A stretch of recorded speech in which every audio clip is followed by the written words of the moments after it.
Во оваа просторија на Националната безбедносна архива се наоѓаат кутии со копии од владени документи, но тоа е само дел од колекцијата што може да се види и на веб страницата на групата.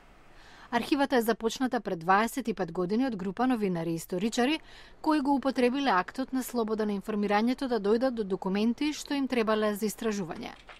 Денес архивот собира материјали на различни теми, ги анализира информациите и објавува книги за тоа.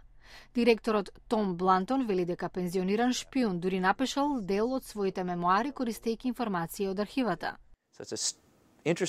Ова е интересен хибрид од различни функции, сите со намера да го направат актот на слобода на информирањето вистинит во најтешката област за пробивање, најзатворената област на американската влада, националната безбедност.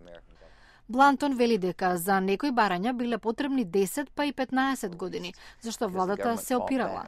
Особено кога станува збор за проблематичните активности на Американската централна разузнавачка агенција. Во 1970-тите беше откриено дека ЦИА била инволвирана во заговори за атентати и експерименти за контрола на умот со помош на лекарства и други сомнителни активности, што биле навистина противзаконски во Соединетите американски држави. Блантон вели дека документите содржат изненадувачки информации. Например, од брифинзите за Ирак се гледа дека претседателот верувал дека американците ќе бидат надвор од земјата за 2 години по инвазијата. Немале никаква намера да преземат одговорности за безбедноста. Но фотографиите во архивата исто така кажуваат приказни. Елвис Присли на средба со Ричард Никсон во Белата куќа во 1970-та. Фотографии од раните 1960-ти, кога САД се подготвувале за можен напад од поранешниот Советски сојуз за време на студената војна.